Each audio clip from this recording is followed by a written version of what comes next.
to join two pieces of wood into one thing that will hold for 100 years. You do not need them to be the same wood. That is the first thing my father taught me, standing at his bench when I was small, my hands over his hands on the plane. A good joint does not care where the two pieces came from. It does not care that this one grew on a mountain and that one grew in a valley, that this one is oak and that one is ash, that they started as different trees in different places and were never meant by nature to touch. A good joint cares about one thing only, whether the fit is true and whether it holds. Cut it right, fit it close, and two pieces of wood that were strangers become one thing stronger than either was alone. And you cannot tell, looking at it, and neither can the wood, that they were ever apart. My father built our whole family that way, and I am going to tell you about the people who spent their lives insisting that a joint is not as good as a solid piece, that grafted wood is lesser wood, and about the day my father, who had been dead 3 weeks, reached out of his own workshop and proved them wrong in front of everyone. My name is Frankie. I'm 44, and I'm a woodworker in a small town up in the mountains of Colorado, where the aspens turn the whole valley gold in September, and the winters are long and good for building things. I learned the trade from my father in the shop behind our house, and I run that shop now, and I'm going to tell you about being adopted into a family that loved me completely, and about the blood relatives who waited my whole life for the chance to tell me I had never really belonged, and what happened when they finally tried. Before I go on, let me ask you something, and let it sit with you. Have you ever been told, in ways spoken and unspoken, that you weren't really family? That you were only ever taken in, tolerated, a guest in the only home you ever knew? If you know that particular cold, the cold of having your belonging treated as a favor that could be revoked, then stay close, because this story is for you. I need to tell you how I came to be Silas and Alma's daughter, because the whole fight, in the end, was about whether that word, daughter, was really mine. I was 5 when they adopted me. Where I came from before that is a sad and complicated story. That isn't the point of this one. What matters is that I arrived in that mountain house, a frightened, silent little thing who flinched at raised voices, and that Silas and Alma took me in and, over years, with a patience I can only now understand as a kind of grace, loved me all the way into being a whole person. They did not have other children. They chose not to, I later understood, because they had me, and I was enough. I was everything, and they never once let me feel like a second choice or a substitute for some real child they'd wanted instead. I was the real child. That was never in question inside our house. It was only ever in question outside it. My father was a woodworker, a good one, known all through the region for furniture that would outlast the people who bought it. And from the time I could walk, he had me in the shop with him. That shop was where I became myself. He taught me to read grain, to feel when a joint was true, to be patient with wood, because wood remembers everything and punishes hurry. And he taught me, without ever making a speech of it, that making something was a way of loving it. Every piece he built like it mattered, like it would be handed down, and he built me the same way, slow and careful and made to last. I never felt adopted with my father, I felt made, chosen and shaped and joined by hand into the family. The way he joined two boards so that you could not find the seam. My mother Alma loved me in a quieter way, but no less completely. And between the two of them, I had a childhood that was, inside the walls of that house, as full of belonging as any child has ever had. The trouble, the whole trouble, always came from outside those walls, from the blood. I think about one afternoon more than almost any other. I was maybe 8, and my father was teaching me my first real joint, a dovetail, the kind where the two pieces lock together with interlocking fingers so that the more you pull them apart, the tighter they hold. And I kept getting it wrong, cutting the angles crooked, and I got frustrated and teary the way a kid does. And I said something I'd been carrying. I said, maybe I'm just not good at this because it isn't really in me, because I'm not really yours. I was 8. I didn't even fully know what I was saying, and my father put down his chisel and got very quiet, and he took my crooked little practice joint and fit the pieces together anyway, and he pulled on them, hard, and they held, crooked as they were, and he said, "Feel that. It doesn't hold because the wood matches. It holds because I cut it to fit and I meant it to. That's the only thing that ever makes anything hold."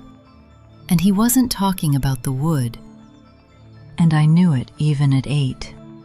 And something in me that had been working loose got seated back into place. He did that 1,000 times over the years, without speeches, just showing me in the grain and the glue that I was cut to fit and meant to hold. That shop was where he told me who I was, every single day, in the only language he fully trusted. Because Silas had a sister, my Aunt Rosalind, and Rosalind had a daughter, my cousin Shelby, and that side of the family never, not for one day, let me forget that I was grafted on. They were careful about it, mostly. Rich families and poor families both have their cruelties, and ours was a proud old mountain family with a long name and a longer memory, the kind that keeps track of bloodlines like other people keep track of debts. And to them, I was not a Ballard. I was the girl Silas and Alma took in. They said it just that way, at reunions, introducing me to some distant relation. This is the girl Silas and Alma took in, not their daughter, not Frankie. A thing they did, a kindness they performed, a stray they'd brought home. I learned to hear the whole cold architecture of my standing in that one phrase, repeated across my whole childhood, always with a smile. Shelby was the worst of them, and I think now it was because she had the most to lose. Shelby was blood. She was the real granddaughter, the real niece, the genuine article. And she had built a good deal of her sense of herself on that, on being authentically, unquestionably a Ballard. And my very existence complicated it. Because if the girl they took in was really a daughter, then blood wasn't the magic thing Shelby needed it to be. My belonging, if it was real, cost her something. So she needed it to not be real. As children, she'd tell me, matter of fact, that I wasn't her real cousin. As we grew up, it got quieter and more sophisticated, a way of talking about family history in front of me that assumed I wasn't part of it, a habit of saying our grandmother and our great-grandfather in a way that drew a little line I was always on the wrong side of. I spent my childhood being told by half my family that I was fully theirs, and by the other half that I was a guest who'd overstayed. and a child cannot fully hold both of those.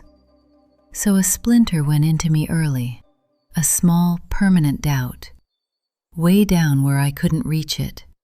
Was I really? Or had I only been let in? There was a family reunion the summer I was 12 that I have never been able to shake. They were doing a big group photograph, 4 generations of the family on the lodge steps, and someone was arranging everyone by branch. This set of grandchildren here, that set there, and when they got to me, there was a little pause, a little confusion about where I went. And Rosalind solved it, kindly, by suggesting I step out and take the picture, since I was so good with a camera. And I stood behind the lens, and I photographed my whole family arranged on those steps without me in it. And everyone thanked me warmly for stepping in, and not one adult in that crowd seemed to notice what had just happened. That the girl Silas and Alma took in had been quietly, smilingly edited out of the family portrait. My father wasn't there that day, or it never would have happened. But I have thought 1,000 times since about how easy it was, how natural it looked, how a person can be erased from a family with nothing but a warm suggestion and a camera, and everyone around calling it a kindness. My parents saw it. That's important to what came later. My father especially saw the way his own blood relatives treated me, and it was the one thing that could make that gentle man go hard. He corrected them more than once, sharply, in front of everyone. "She is my daughter," he'd say, "not the girl we took in, my daughter. And if you can't say it right, you can say it somewhere else." But he couldn't be everywhere, and he couldn't reach the splinter.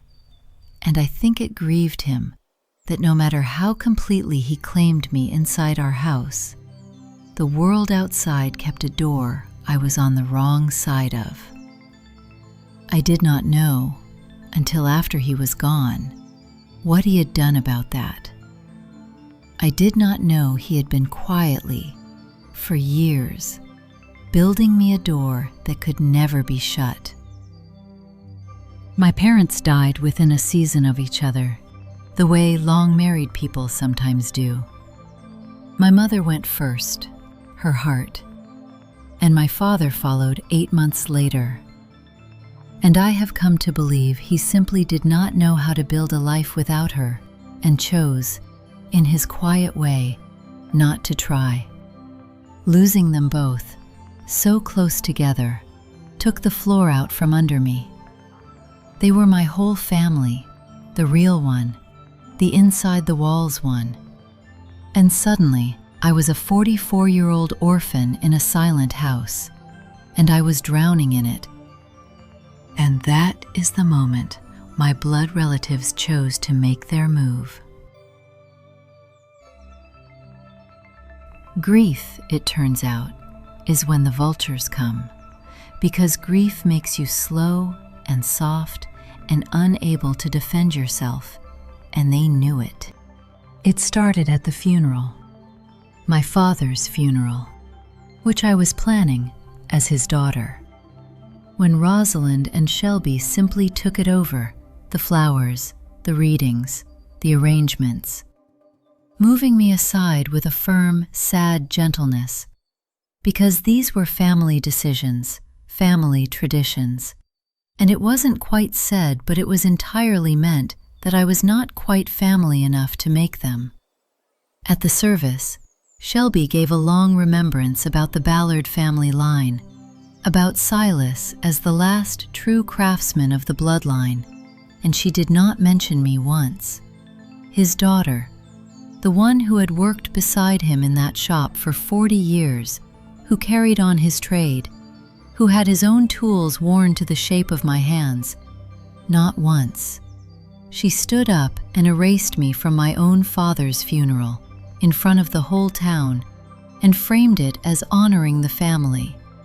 And I sat in the front row, or rather in the second row where they'd put me, and I let her.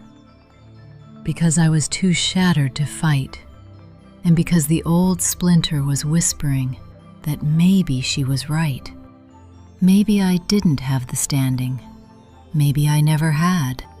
Then came the house and the shop, and here is where their true purpose showed. My parents' homestead was worth a great deal. Mountain land, an old solid house, and my father's workshop with all his tools and his reputation attached to it.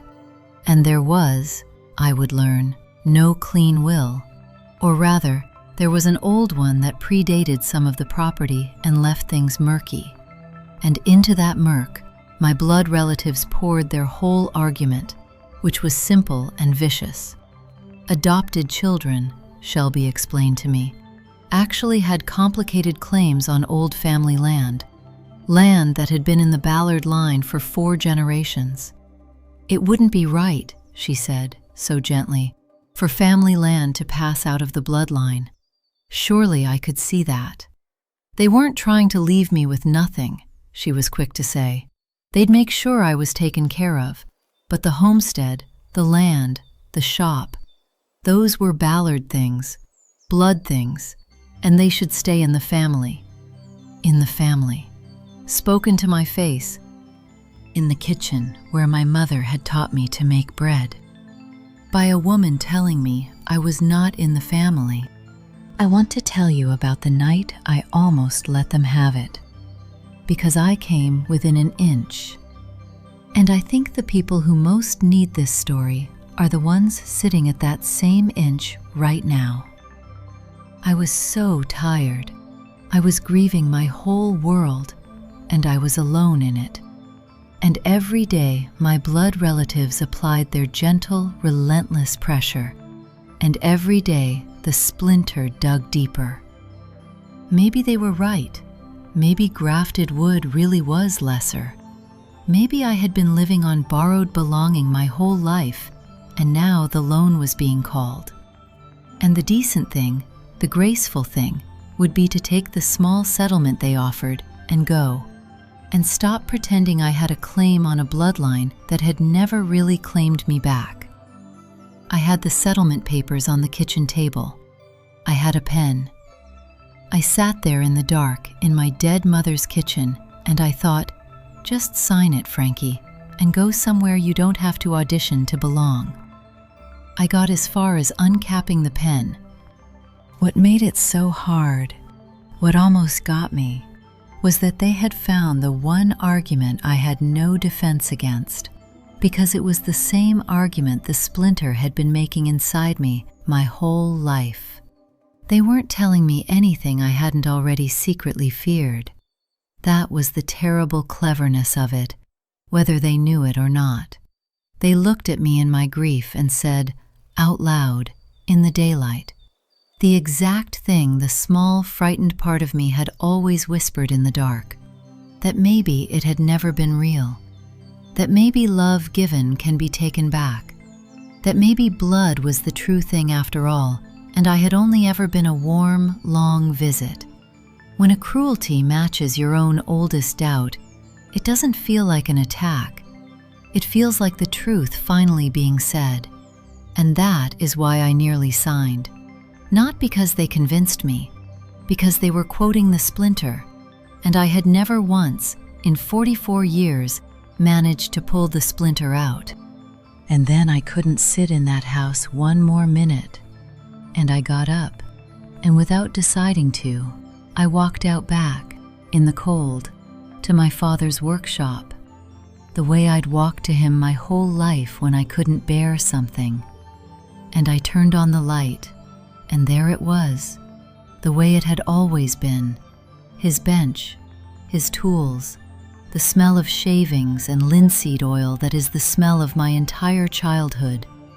And in the middle of the shop, under a canvas cover, was the table. I have to tell you about the table. For the last 2 years of his life, my father had been building a great dining table. Slow, in secret almost, telling me only that it was a family piece and I'd understand it when it was done. He'd finished it just before my mother got sick, and then everything fell apart and I'd never really looked at it.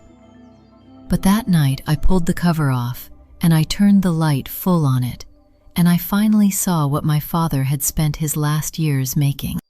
It was a table built to seat the whole family, and my father, master that he was, had made it out of many different woods, not one solid slab, pieces, oak and ash and cherry and walnut and maple, different trees from different places, and he had joined them seamlessly into one flawless surface, one strong true thing.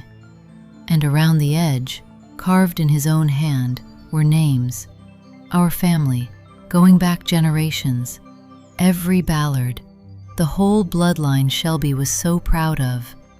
And there, carved among them, in exactly the same hand, no smaller, no set apart, no asterisk, was my name. Frankie, my daughter, he had carved beneath it.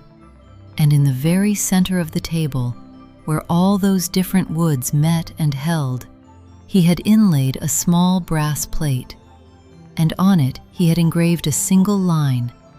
A joint does not ask where the wood was born. It asks only whether it holds. This one holds. This family holds. And tucked beneath the table, in a drawer he'd built into it, was a letter in his careful hand, and it was addressed to me, and it was dated, and I understood as I read it that my father had known. He had known exactly what his blood relatives would do the moment he was gone, had known about the murky will and the talk of bloodlines, had foreseen all of it, and rather than trust the law or their decency, he had done the thing he trusted, the only thing he ever fully trusted, which was to build. He had built my belonging into a piece of furniture that would outlast every person trying to erase it, carved my daughterhood into hardwood in his own hand, and left me his own words to hold up when they came. The letter said, "And I will carry this to my own grave. Frankie, they will tell you that you were only ever the girl we took in. Do not believe them for 1 second. I did not take you in. I built my family around you. You are the joint this whole thing holds by. You always were." Show them the table. Show them the table. So I did. They had scheduled the meeting for the following week, at the homestead, to finalize the division. Rosalind and Shelby and a couple of the other blood relations and a lawyer they'd brought all gathered in my parents' front room to gently, respectfully finish erasing me. And I let them get all the way into it. Let Shelby lay out the whole reasonable case about bloodlines and family land and my complicated adopted claims. And then I asked them all to come out to the workshop, because there was a family piece they needed to see before anyone signed anything. And I pulled the cover off the table, and I turned on the light, and I watched my whole blood family go silent. I watched them walk toward it, the way people walk toward something they can't quite believe, slowly. And I watched them find the carved names around the edge, the whole bloodline Shelby had been reciting at me for 30 years. And I watched their eyes travel along those names, looking, I think, for the reassurance of their own, and find instead, sitting there among the ancestors in Silas Ballard's unmistakable hand, no smaller, no set to the side, the name Frankie, and beneath it, my daughter. I watched Rosalind put her fingers to her mouth. I watched the lawyer they'd brought quietly close his folder because there was nothing in it that could stand next to this.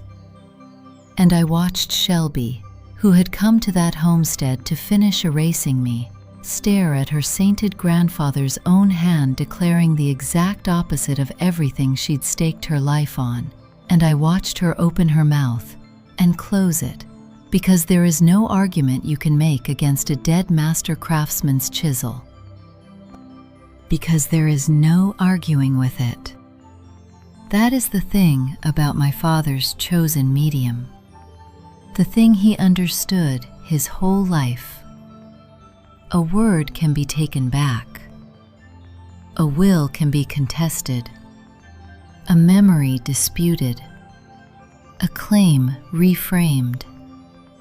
But a thing built true by a master's hands, carved in his own unmistakable hand, is a fact in the world, as solid and undeniable as the mountain. Shelby looked at my name carved among the ancestors she'd been lecturing me about, in her revered grandfather's own hand. No smaller than any other, marked my daughter, and she had nothing. There was nothing to say. The last true craftsman of the Ballard line, the man whose bloodline authenticity she had built her whole case on, had used his own hands and his own final years to declare, permanently, in the language he was a master of, that I was his daughter and the joint the family held by. She could dispute me, she could not dispute him. And it was his family. Everyone in that room knew it was his family. And here was the head of it, reaching out of the grave, in oak and ash and brass, to name his daughter in front of them all. I read them the letter, too. I read them, show them the table, in my father's words, and I watched the whole architecture of blood superiority they'd spent their lives building come down, because the most authentically Ballard man any of them had ever known had just told them, from beyond death, that they had it exactly wrong, that the family was not the bloodline, it was the thing that holds, and that I was the thing it held by.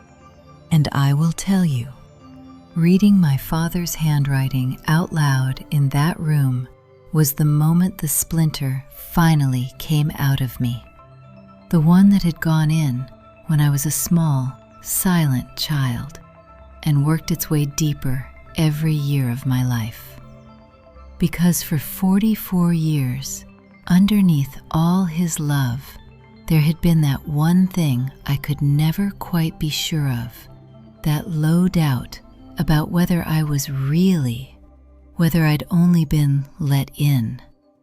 And here, in his own hand, dated, deliberate, written by a dying man who knew exactly what was coming and refused to leave me undefended, was the answer, plain as a nail.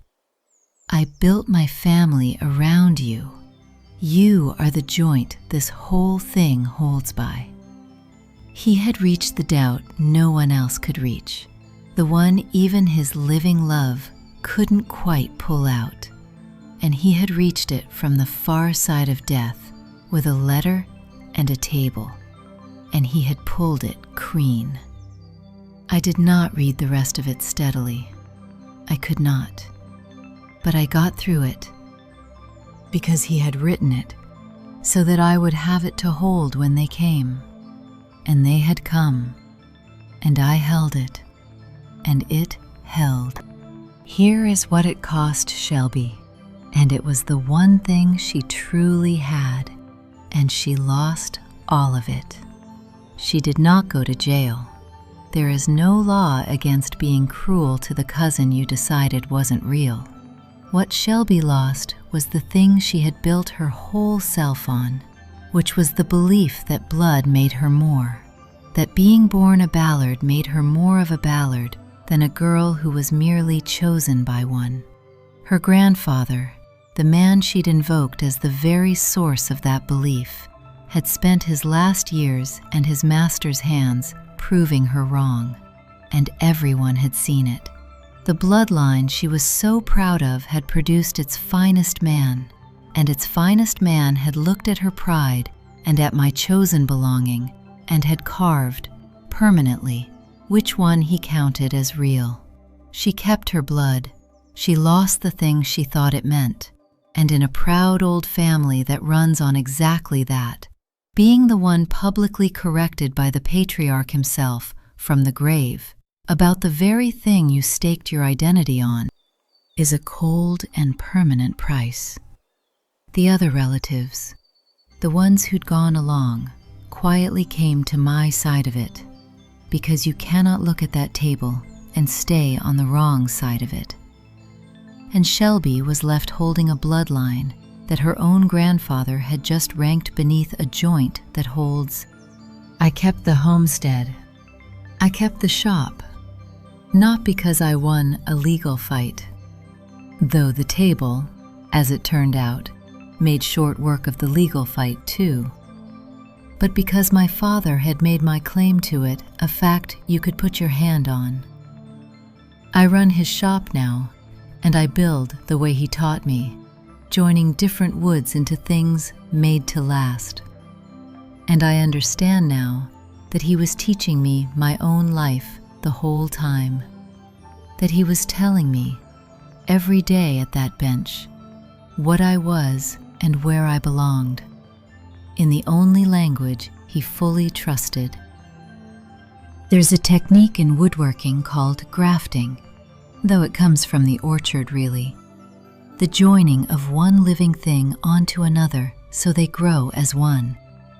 And the old orchardman will tell you something that took me 44 years to understand about myself.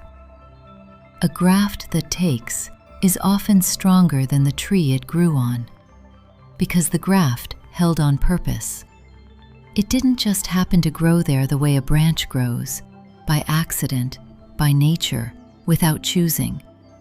It was cut to fit and bound in place, and it fought to knit itself in.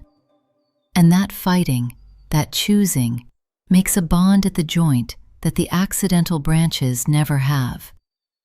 I used to think being adopted meant I was the lesser wood, the grafted-on part, the branch that didn't quite belong on the tree.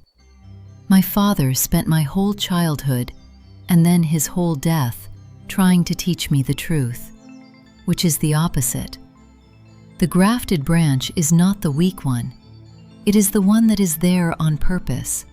It is the one that chose to hold, and was chosen to hold, and holds all the harder for it. I am not the flaw in the Ballard family tree. I am the graft that took. I am the strongest joint on it, because I am the only one who was put there by a choice instead of an accident. And a thing chosen and built to hold will outlast a thing that merely grew. I did make a kind of peace with the family, the ones who'd only gone along out of habit, and even distantly with Rosalind, who is old now and softening, and who said to me once, awkwardly, that Silas had loved me more than anything, said it like a confession, like a thing she'd fought all her life and finally set down. I have not made peace with Shelby, and I don't chase it. She sends a card at Christmas now, a stiff, careful thing, and I think it costs her something, and I let it. Some joints hold and some don't, and you cannot force a fit that isn't there, and I have stopped trying to be joined to people who only ever saw my grain.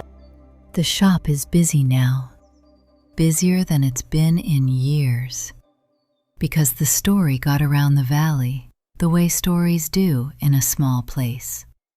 And it turned out that a great many people had known my father and had known exactly what I was to him.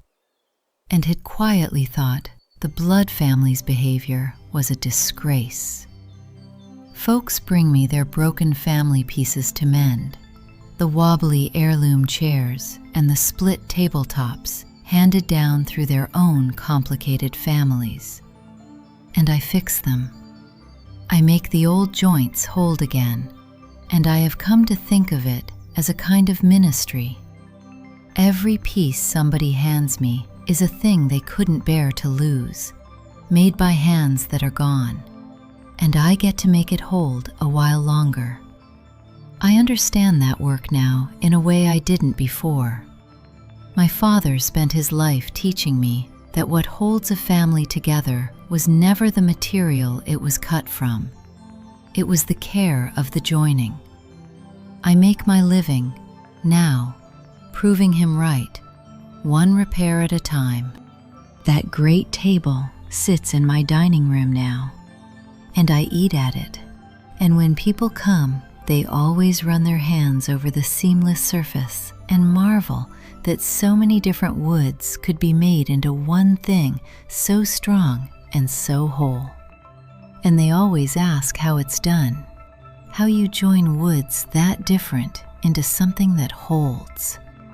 And I tell them what my father told me, standing at his bench with his hands over my small hands all those years ago. The joint does not care where the wood was born. It only cares whether it holds. So if you are out there tonight and you have been made to feel like grafted wood, like a guest in your own family, like your belonging is a favor someone could take back, let me tell you the thing my father spent his last years carving into hardwood so I would never lose it. You were not taken in. If you were truly loved, you were built in, joined by hand into something that was made stronger by the joining. And the people who need to believe that blood is the only real bond are almost always the ones with nothing to offer but their blood. Chosen is not the lesser thing. A graft that takes is stronger than the branch that grew by accident because it held on purpose. You do not have to prove you belong to people who need you not to.